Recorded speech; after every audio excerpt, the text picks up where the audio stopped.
Greetings and salutations. Thank you for clicking on the video and welcome to the third video in our series about Bash Basics. In this video, I'm going to talk about using elevated privileges as the super user, and we'll talk about file permissions. But before we jump into that, I've got to correct an error I made in the first video. I forgot to show you a rather important command. I was trying to cram so much into that first video, I guess I just skipped right over it. That's the copy command. And the copy command is used to create copies of files and folders or directories. And I'm going to show you the really super basics of how it works here. And it's very useful to have, of course, to create a copy of a file, especially if you're working on a configuration file, let's say, and you are not really super sure if you are going to be able to get whatever you're trying to change to work. You want to make a copy of the file so that you can get back to the original file if you have to. You can just rename it, restore it, or whatever to do that. So I'm going to show you how to do it. So the command is cp, and we're going to copy junk.txt, and we're going to copy it into a file that we'll call junk.back.txt. Okay?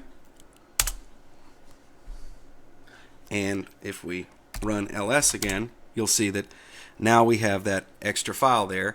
And if we have to, if we mess up junk.txt, we can always delete that and then move our backup file to the original file name, and we're back in business. It's just that simple. You can also use the cp command to move files to another location in the file system, another directory.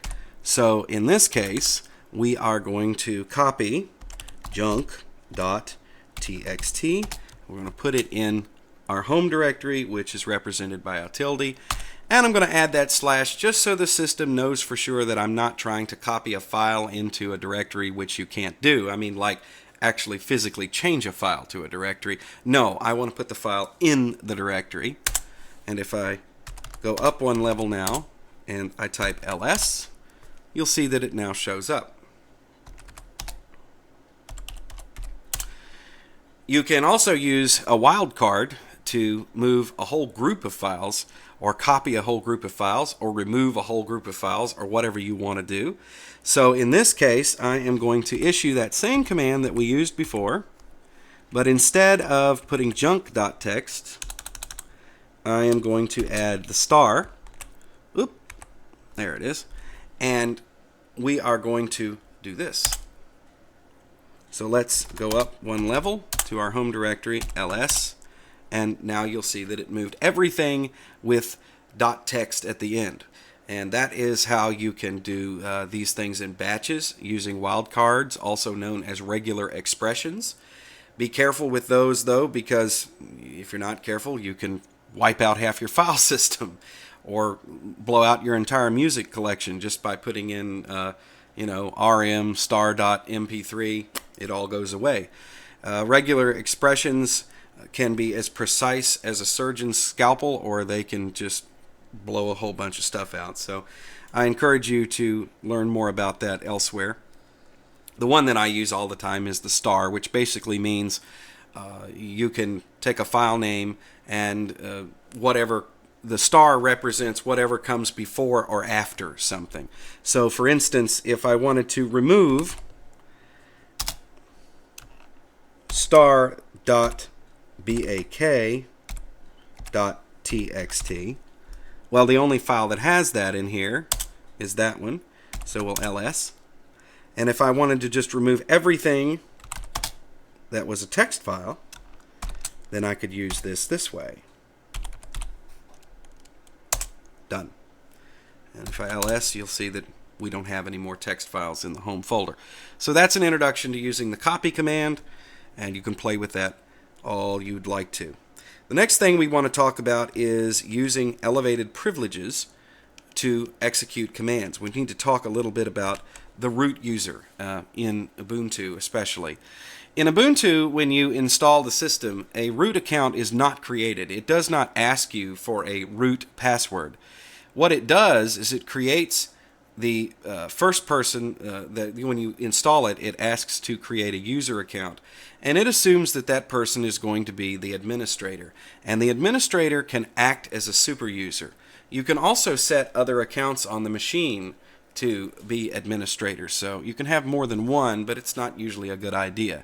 You really want to have one person that has total control over the system.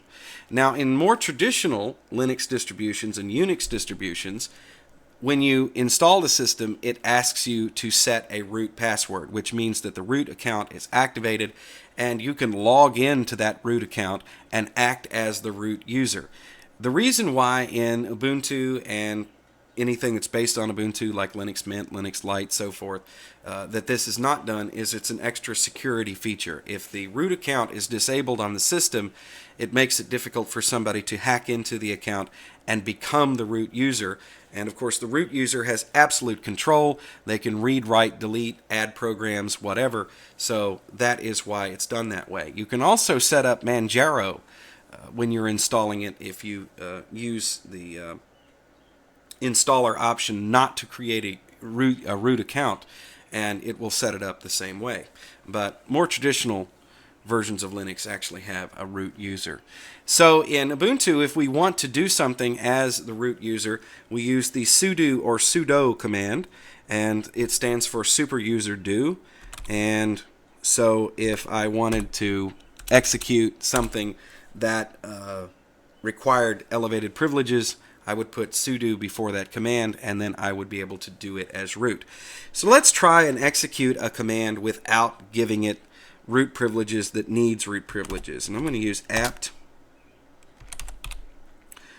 auto remove for this example, which is a command that goes through and sees if there's any programs that are installed on your system that you don't need anymore. In other words, we're talking about like orphaned packages that another program depends on, but it's not needed because that program's gone. So if I issue this command without any elevated privileges, it just says, I ain't going to do it because I'm not the root. As a matter of fact, it asks me at the end, are you root? No, I'm not. But if I issue that command with the sudo, so we'll do apt auto remove, okay? And it's going to ask for a password. This is my administrator password. And I misspelled something somewhere.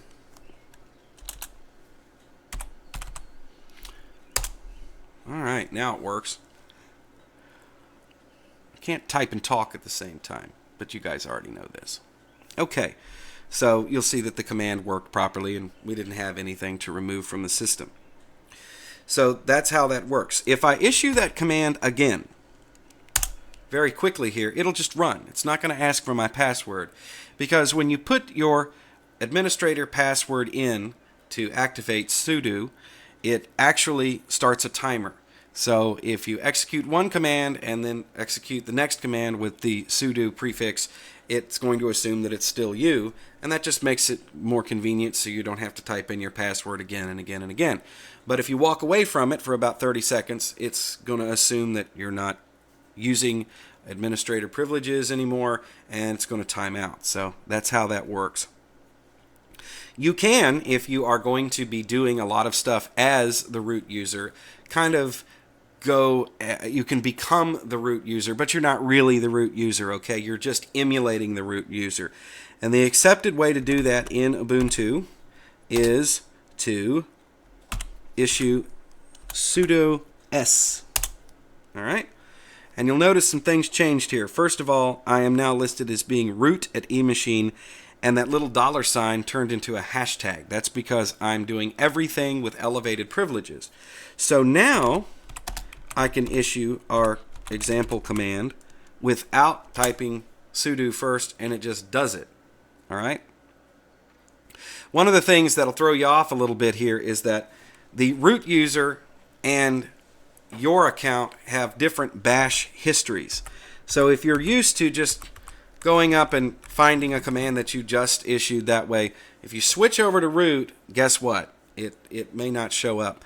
Now, while I'm here as root, I want to set ourselves up for something we're going to talk about in the next video, or the next part of this video.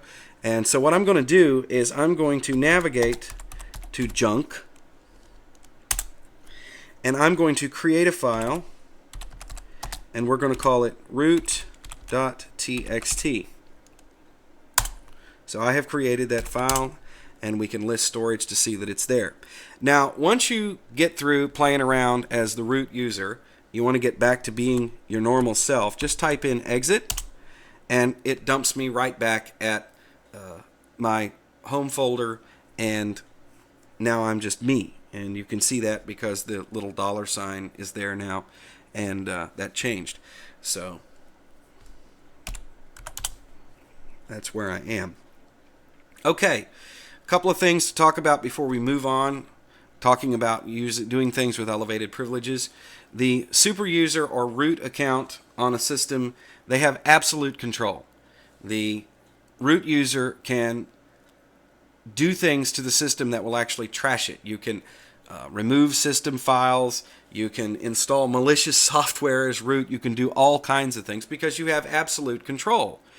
This is the reason why you have to be very careful. You get one command slightly off, you forget something, and you could easily trash the system. So be very careful when you're running as root. Second of all, it's a good idea not to have a whole bunch of people on the computer be an administrator. You really want one person to be in control of that. So when you're setting up your account and you're going to be adding other users, make sure that they are not administrators, that they are regular desktop users. And if they want to add programs, take things away, or whatever the deal is, then they need to come to you first. That way you know what's going on. In certain situations, I can see giving somebody else administrator privileges. Let's say that it's an enterprise system and you have two sysadmins. So you have privileges and the other guy does, and you two work together to make sure the system is working. But don't just give every person on the computer administrator privileges, because that can really be a nightmare. Okay, the next thing that we want to talk about, and we just set ourselves up for this, is file permissions.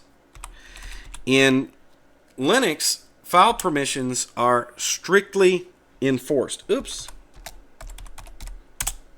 There we go. I don't know why I did that. Let's list what's in here.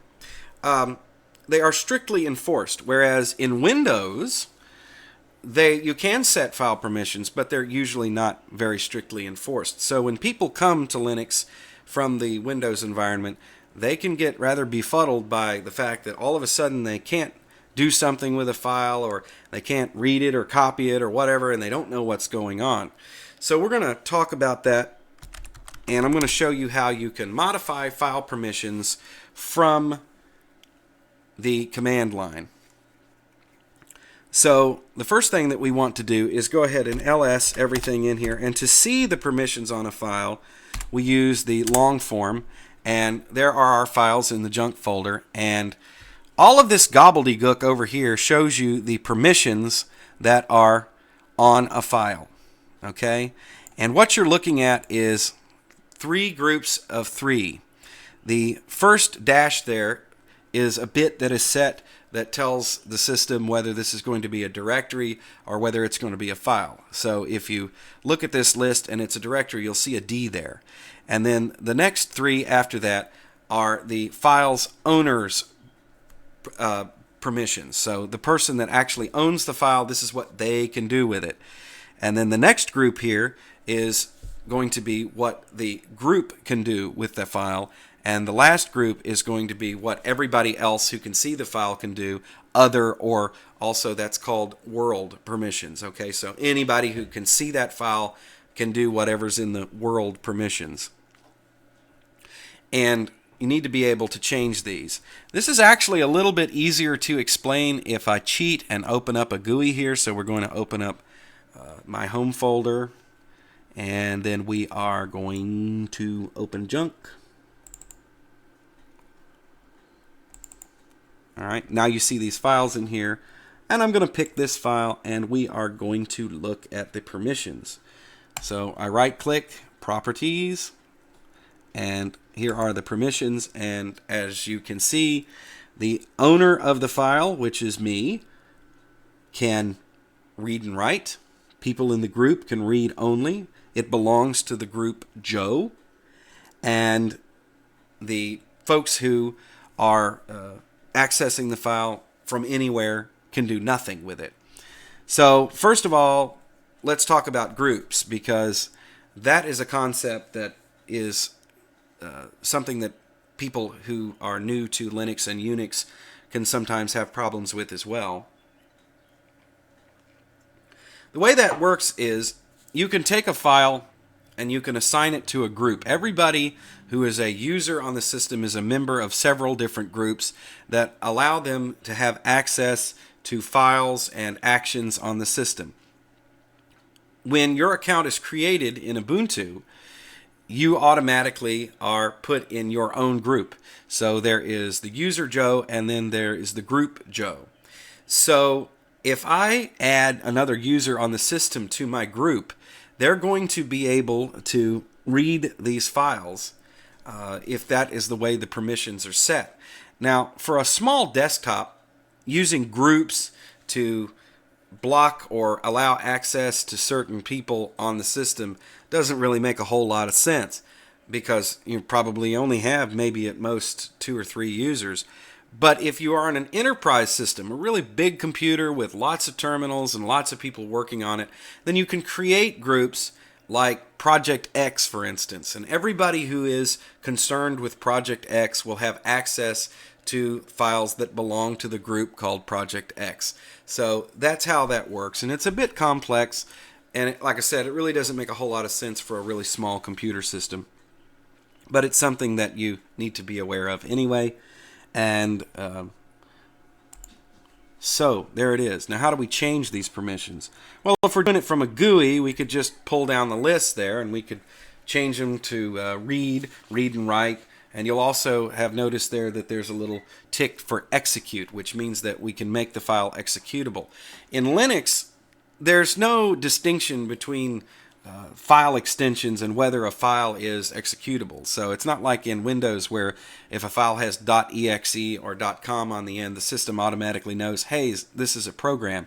You can set the executable on your wedding picture if you want to, and you can try and run it as a program in Linux. It's not going to work, of course. And if you do have a program that is set as an executable and then you remove that executable bit, it won't run. Okay?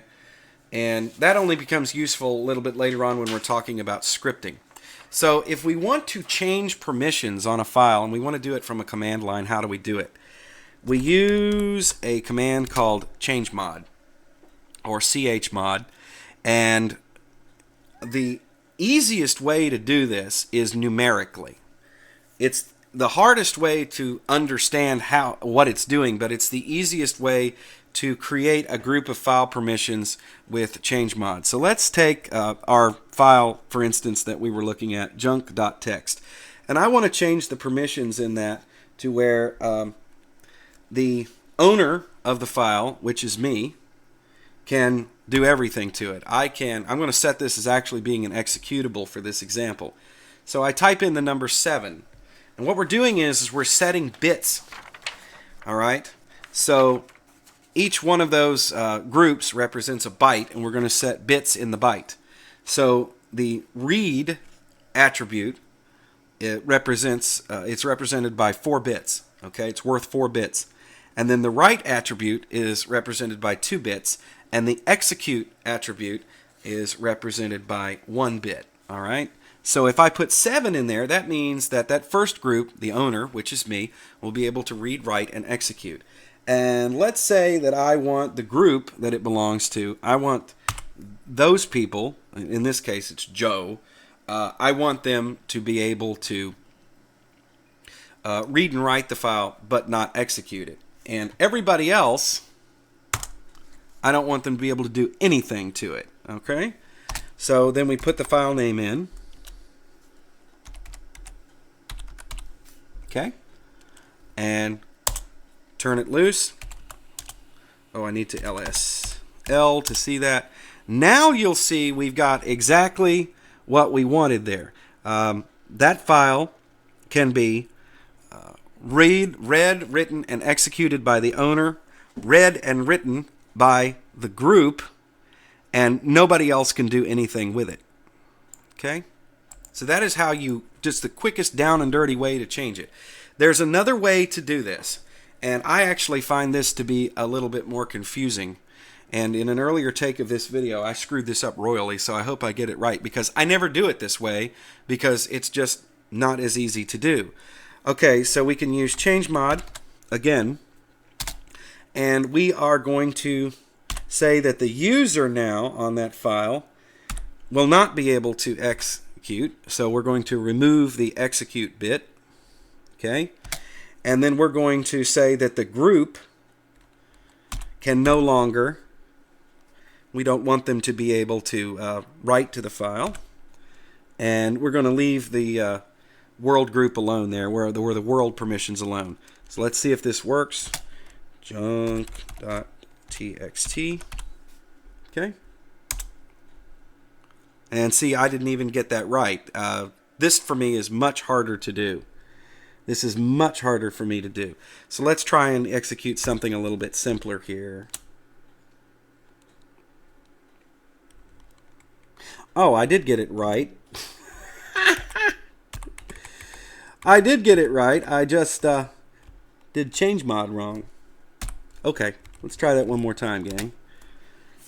All right, so we want the group to no longer to be able to write, and we're going to do junk.txt. Okay.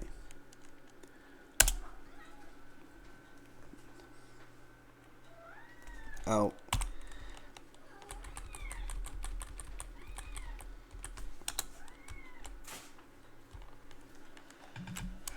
Now I'll try it. See, I can't make this work, and I'm not even going to try. But, okay, let's just try a simpler one. All right, which is, let's do chmod, okay, and I want to -x for me.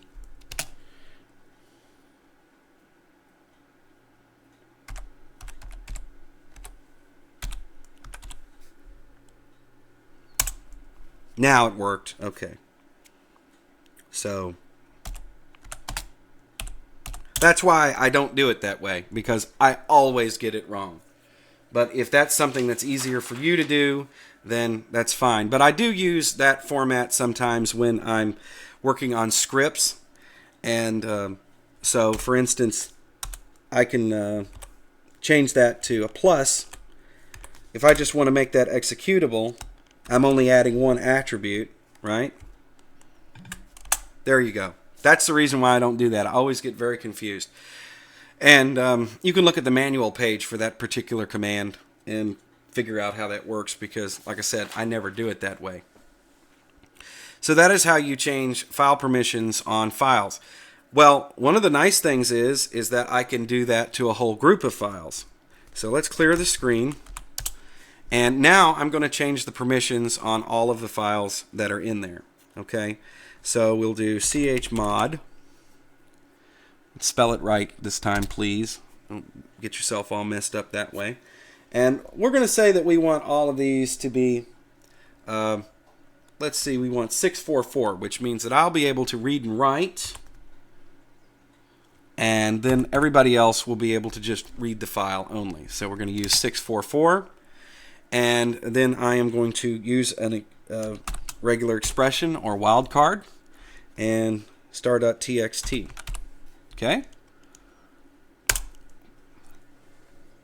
Now, I can't do root.txt, but let's see if it did it on the other ones. Because that's the next thing I'm going to show you, is I'm going to show you how to change owners on a file. Yes, it did it. It did exactly what I wanted it to do, except for the file called root.txt. So it returned it pretty much to the standard there, which is what I wanted to do. Now, sometimes it becomes necessary to change a file's ownership. Let's say that you want to give a file to somebody else. The only person that can change the ownership of a file is the root user. It has to be done with elevated privileges or it won't work.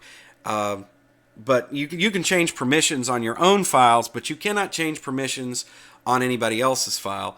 So if you wanted to do that, you would have to make a copy of it into your folder. You can do that. You can copy from somebody else's stuff and you bring it into yours, and now it automatically becomes yours. That works as long as the the read permission is set on the other file. That works, okay? But you might want to actually change the owner entirely of a file. So in this case, I created that root file, and you'll see that it is owned by the root owner and it's in the root group. So we want to change that. So let me make that file mine. I'm going to give it to myself, and the command to do that is change own. And I want to give this file to myself, and I want it to be in the group called Joe2. So we put Joe and a colon and Joe, which means that I'm going to give it to myself.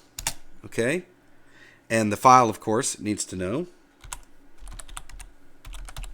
Okay?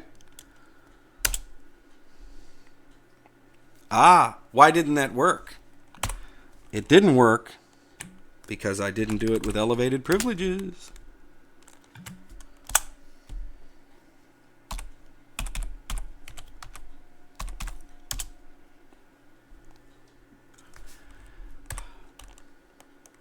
Let me fix that. All right. There we go. I finally got it to work. Okay, so ls, l, there you go. All right, so now everything here is owned by me, and everything has all the same permissions. And that's how you do that. And I realize that this did not go perfectly, but I'm not going to do it again. Because I've already done this video about 3 or 4 times. But you know what? The truth of the matter is that when you're working at a console, if you don't do this every day and you're learning your way around, you're going to make these kinds of mistakes, which is perfectly okay. So I'm actually showing you the way it is in reality, folks. It's not always I'm super computer nerd and I know every command and you just type it in. This is kind of a different way of working on things. And like I said, I found a way to use Chmod. I just put the numbers in, and I can do that over and over again. If I use the other way to do it, I always get messed up, which I did in this video. So it's a very real-world example. Maybe for you, doing the math and trying to figure out all the numbers is not the best way to go. You may want to learn the other way of doing that, where you assign the permissions one bit at a time that way with the different kind of syntax. So anyway, that's enough for now, man. Thank you for watching the video, and we're going to do another in this series. Next time around, when we look at Bash, we're going to talk about finding the information that you need and how to do things. We'll also take a look at finding files and programs on the system. So I hope you'll check me for that one coming up soon. Do check out freedompenguin.com for more about Linux. Check out easylinux.com on the web and Easy Linux on Facebook. And if you would, when you do that, give it a like. Thanks for watching.